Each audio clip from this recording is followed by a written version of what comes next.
In February of 2026, several members of Allegheny Mennonite Conference participated in a delegation to Palestine led by Mennonite men and the Mennonite Palestine Israel Network. Those folks included Peter Gehring from Hyattsville Mennonite Church, Daniel Hamlin from Hyattsville Mennonite Church, Alice Moyer from West Philadelphia Mennonite Fellowship, Rhea Clymer from Community Mennonite Church, and Amy Yoder McLaughlin, Conference Minister with Allegheny Mennonite Conference. This was a powerful opportunity for Mennonites from the U.S. and Canada to learn, to participate in acts of solidarity, and to be transformed by all that we were experiencing. We've invited representatives from Allegheny Conference to share a bit of their experiences this morning. Hi, I'm Alice Moyer, and I was just so grateful to be part of the tour to Palestine this February, where it was a learning tour, but also a tree planting tour. It was such a learning experience, and I've been following what's happening in Palestine, but to actually be present on farms, in villages, in the cities where you're experiencing and you're at the actual locale firsthand of where settler violence is happening, where the wall is separating communities and trade and people's lives, how people's lives are just so interrupted. We were able to just see firsthand, both in cities and in the countryside and on farms. It is just so humbling and sad to feel and see the effects of what Zionism means to people in the region, and to know that our country's is part of and the cause of a lot of the struggle that Palestinians are experiencing. My most vivid memories of my travels in Palestine involved children. Children I saw and children I didn't see. I had a refugee camp just north of Bethlehem in the old city.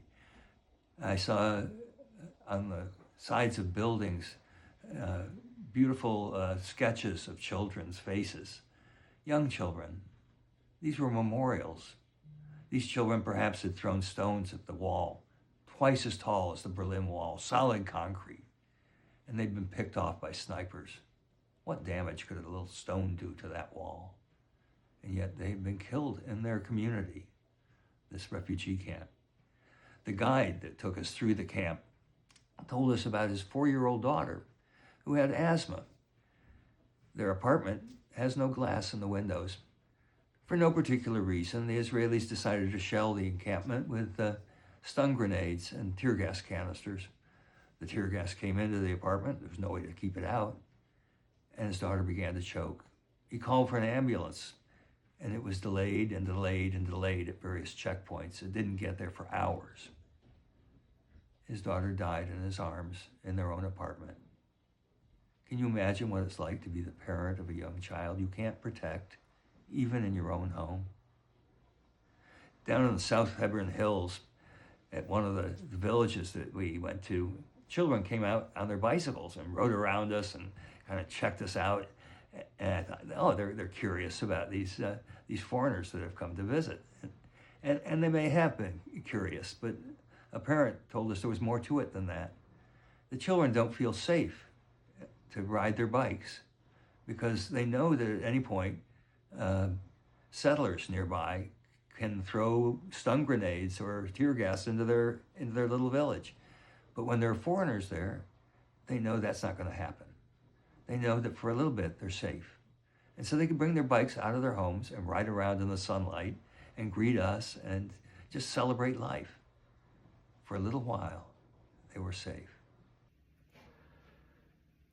For Palestinian farmers, planting olive trees is an act of resistance and resilience to the occupation of their lands that has been occurring for the past 100 years. For 1 day at the Saras farm and 2 days at the Tent of Nations farm, both near Bethlehem, our delegation participated in that resistance, working alongside our Palestinian hosts and delegates from the Netherlands, planting 301 trees. We planted these trees on terraces formed on steep, vast, and rocky terrain. And just like the Palestinians, olive trees are able to survive in a harsh environment. Both families expressed gratitude for our presence. They explained to us that international delegations serve as a deterrent against aggressive Zionist settlers who are attempting to take over their lands they've owned for generations. We observed Israeli settlements on the hilltops surrounding the farm properties. I felt privileged and gratitude to offer a little bit of myself to support Palestinians in their struggle for justice through the tree planting, and to understand from them how the struggle for justice for oppressed peoples is global, even in my home country. This spirit of shared struggle can be summed up in a quote on a handwritten piece of notebook paper I found taped to the Saras farm kitchen window. If you come only to help me, then you can go back home. But if you consider my struggle as part of your own struggle, then perhaps we can work together. My hope is that I or we can continue to work together with Palestinians in their struggle for justice and an end to their occupation. May it be so. What we saw and experienced in Palestine was hard to take in. It was sometimes hard on our spirits and our hearts.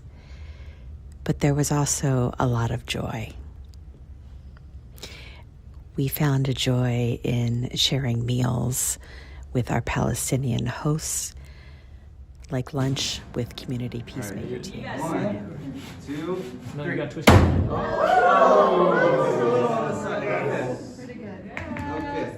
And then we do this. Drum roll.